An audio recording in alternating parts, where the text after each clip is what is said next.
Trump tariff terror. Trump America के राष्ट्रपति, operation सिंदूर से लेकर अब तक दर्जनों बार उन्होंने कहा है कि हमने जो है सीज फायर करवाया। भारत के प्रधानमंत्री संसद में भी बोलने से कतराते रहे, नाम नहीं लिया। क्या है वजह? ये भी दिलचस्प। बहरहाल 1 तारीख से टैरिफ 25% लागू हो गया। पाकिस्तान से याराना तेल उत्पादन पाकिस्तान में होगा और ये भी कह रहे हैं कि ऐसा समय आएगा जब भारत पाकिस्तान से तेल मांगेगा। तो ट्रंप का ये जो टैरिफ वॉर है, टैरिफ टेरर, इसके क्या है मायने, क्या मॉडल होगा दुनिया के सामने? और मैं यहाँ पे इंदिरा गांधी का नाम लेना चाहूंगा। अमेरिका की इच्छा के विपरीत इंदिरा गांधी ने पाकिस्तान का विभाजन कर दिया और बांग्लादेश बनाया। लेकिन इस समय प्रधानमंत्री नरेंद्र मोदी खुलकर कुछ नहीं कह रहे हैं। क्या है पूरा मामला? इसी पे चर्चा होगी इस एपिसोड में। हमारे साथ राकेश मनचंदा साहब हैं। अगले 15 से 20 मिनट तक आप समझेंगे इनके चित्रों और प्रतीकों के माध्यम से ट्रंप का टैरिफ टेरर। स्वागत है सर, नमस्ते। जी, बहुत-बहुत शुक्रिया आपके दर्शकों को और जी आपके अम्बेडकर नामा को बहुत-बहुत धन्यवाद। जी जी बताएं। जी देखिए ये जो चित्रों थोड़ा से लाउडर, ये लिटिल बिट लाउडर। मुझे जो ये चुनौती मिली है चित्रों से आज को पिछले 80 साल तक जोड़ने की, तो ये बहुत ही जी चुनौतीपूर्ण है। तो ये जो पहला चित्र है ये उस 80 साल पहले की उस दिशा और दशा को दर्शाता है जब अमूमन लोग युद्ध से तंग आ गए थे वर्ल्ड वॉर 2 से। काफ़ी लोग हिटलर से हार चुके थे। हिटलर ने आत्महत्या कर ली थी और देश चाहते थे कि अब जो आगे आने वाली दुनिया हो वो गरीबों के परोपकार की भी बात करे और उसमें कोई तानाशाही ना हो। तो उन्होंने जो सबसे मजबूत, सबसे ताकतवर और सबसे ज़्यादा अनुभवी जो देश था जिसपे हिटलर का नुकसान काफ़ी कम हुआ था, अमेरिका, उसको चुना और उसपे अपना दाँव लगाया। और आप दूसरी स्लाइड में भी देख पाएँगे कि अमेरिका ने जो परोपकार था, क्या वो परोपकार सच में कल्याणकारी था या वो धीरे-धीरे पाखंड के रूप में आना शुरू हो गया। आज की दुनिया में लोगों को ये रियलाइज़ हो रहा है कि ये सब तो एक दिखावा था और ये फेलियर था क्योंकि जो ज़िम्मेदारी थी, वो तो ये थी कि पूरी दुनिया को में सबका साथ, सबका विकास होगा, गरीबों को भी आगे लाया जाएगा, गरीब देशों को भी आगे लाया जाएगा। लेकिन अब जो देखने में आ रहा है, वो देखने में आ रहा है कि गरीब और अमीर के बीच में जो खाई थी, वो बढ़ती चली जा रही है और वेलफेयर जो स्टेट का नोशन खत्म होते जा रहा है। जी एग्जैक्टली वेलफेयर स्टेट का नोशन जो था वो भी एक वेलफेयर स्टेट का जो नोशन था वो अ, अ, एक अ, एक मुखौटा था वो अ, अम, ऐसा आज प्रतीत हो रहा है क्योंकि आज अमेरिका और डोनाल्ड ट्रंप नहीं चाहते हैं कि किसी भी तरीके का दान धर्म हो। वेलफेयर स्टेट तो पूरी दुनिया में हजारों साल से जो था वो चला आ रहा था लेकिन वो शक्तिशाली ताकतवर राजा और राजाओं के हाथ में और राजा की टीम के 10% टीम के हाथ में ही होता था। जब वो चाहते थे कि किसका वेलफेयर करना है, वो चाहते थे किसको परोपकार करना है, वो चाहते थे किसका कल्याण करना है, तो वो कल्याण होता था। 1945 ने दुनिया में 2 खेमे बँट चुके थे शीत युद्ध के बाद। तो शीत युद्ध के दौरान तो यूनियन सोवियत संघ के जो इंटरवेंशन से उन्होंने अपने अपने संविधान में कई देशों ने वेलफेयर स्टेट को काफ़ी अहमियत दी, काफ़ी जगह दी, काफ़ी कानून बनाए और जो गैर बराबर दुनिया थी, वो आज जाग रही है, वो कह रही है कि ये तो ये तो अपने आप को अमीर बनाने में लग गए। इन्होंने वेलफेयर जो किया वो तो काम आ नहीं रहा है। जो संस्थाएँ बनाई थी जिसमें क्लाइमेट चेंज था, वर्ल्ड हेल्थ ऑर्गेनाइजेशन था। आपको मालूम होगा बचपन में अमिताभ बच्चन 2 बूंद जीवन की, यानी वर्ल्ड हेल्थ ऑर्गेनाइजेशन का पोलियो का जो प्रोग्राम था, वो गाँव-गाँव, घर-घर में दरवाज़ा खटखटाता था, और ये भी एक वेलफेयर स्टेट का पार्ट था। अगर आप 8 घंटे काम करते हैं और 1 महीने में आपकी छुट्टी होती है, वुमेन वर्कर्स को मैटरनिटी लीव मिलती है, ये भी वेलफेयर स्टेट का ही एक एक देन थी। तो अमेरिका आज चाहता है कि डब्ल्यूटीओ में सामाजिक रूप से, संयुक्त रूप से कोई भी काम ना हो, और केवल उन्हीं की दादागिरी चले।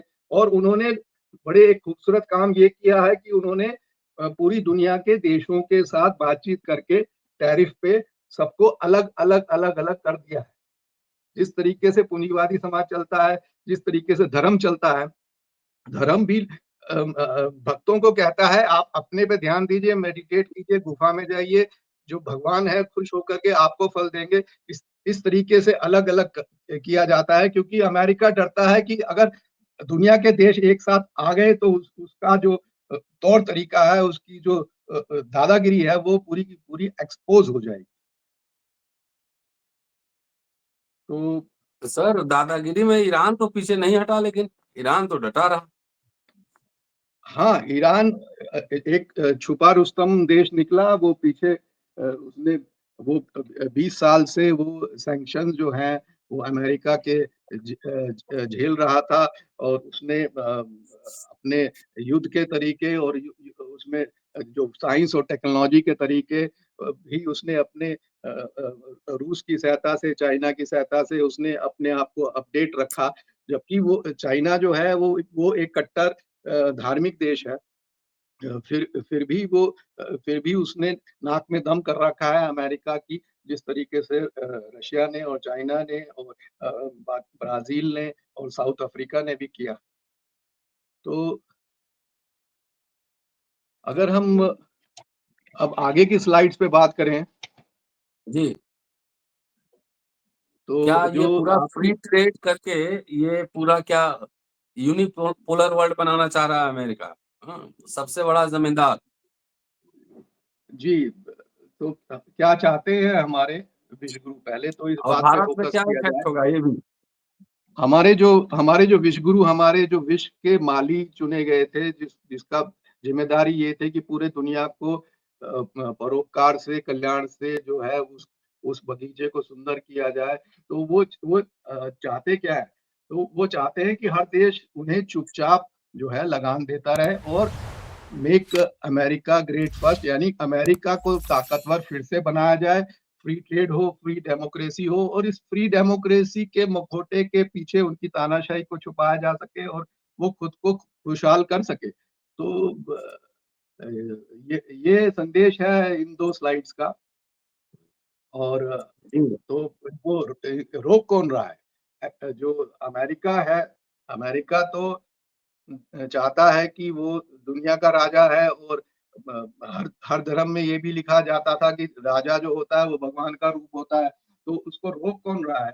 तो अगर हम दुनिया को 2 भागों में बाँटते हैं, एक तरफ तो 90% मेहनतकश जनता है, और 10% राजा के राज्य के दरबारी होते हैं।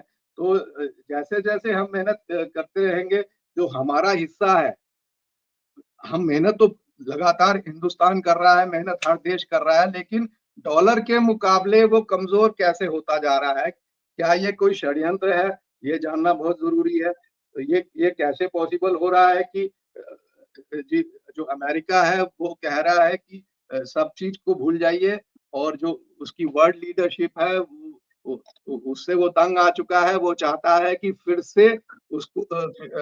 से अमेरिका को महान बनाया जाए। तो जब डोनाल्ड ट्रम्प साहब कहते हैं कि फिर से अमेरिका को फिर से का क्या मतलब है? फिर से मतलब इस समय अमेरिका जो है वो गड्ढे में गिर रहा है, अमेरिका बहुत बड़ी मुसीबत में है, और अमेरिका को महान बनाने का मतलब है at the cost of other countries. Hindustan जैसी कंट्रीज़ हैं, नेपाल है, भूटान है, आपका श्रीलंका है, बांग्लादेश कंट्री है, उन उन उन उनको जो उनके कॉस्ट पे, यानी ये कम कंट्रीज़ और गरीब होंगी, तभी तो वापस जो है, जो जो जो सूरज है ब सक्सेस का, वो अमेरिका में कामयाब हो पाएगा।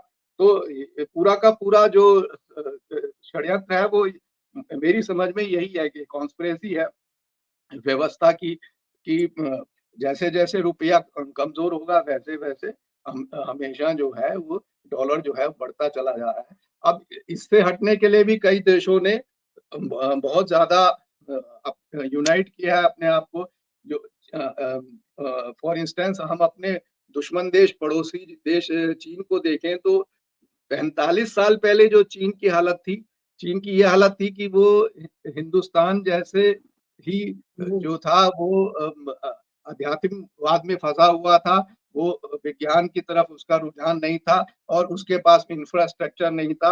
वो का हिंदुस्तान से भी गरीब देश था, जीडीपी अगर आप 45 साल पहले की चाइना की और इंडिया की कंपेयर करें। लेकिन 45 साल के बाद आज जो है वो भारत से 5 गुना ज़्यादा ताकतवर है। ये कैसे पॉसिबल हो पाया? ये पॉसिबल इस तरीके से हो पाया कि उसने अपने को बातों से ज़्यादा जो उसने अपने यहाँ पे कुंभ का मेल-मिलाप डेवलप किया। जो जैसे कुंभ मेला होता है, आध्यात्मिकवाद का हिंदुस्तान में मेला होता है कुंभ का, उसने फैक्ट्रियों का मेला डेवलप किया और वो दुनिया भर की चीज़ें अपने यहाँ पे डेवलप करने लगा और उसने अमेरिका को असिस्ट किया, उसका विश्वास जीता और धीरे-धीरे उसने अपने यहाँ पे इतनी ज़बरदस्त आर-एन-डी कर ली है कि आज अमेरिका जो है उस पे टैरिफ लगाने से फिर से घबरा रहा है। उसने अमेरिका ने कोशिश बहुत करी, उसको धमकी दी 250% लगा दूँगा जी, 500% लगा दूँगा जी, लेकिन उसपे कोई फ़र्क नहीं पड़ा और वो अपनी बात पे डटा रहा और घूम फिर के जो है बगैर चाइना के रेयर अर्थ के जो रिफाइनरीज़ हैं, रेयर अर्थ की रिफाइनरीज़ उसके बगैर पूरी दुनिया नहीं चल सकती। आप देख सकते हैं कि कश्मीर में अगर कब्ज़ा हो रहा है या मणिपुर में कब्ज़ा हो रहा है या ग्रीनलैंड में कब्ज़ा हो रहा है या यूक्रेन के लोगों से बिना पूछे आधा यूक्रेन जो है वो अमेरिका को बेच दिया गया है 500 बिलियन यूएस डॉलर में, तो उसके पीछे रेयर अर्थ की पूरी रणनीति है, जिसमें 8-10 साल लगेंगे, लेकिन उसको रिफाइन कैसे किया जाए?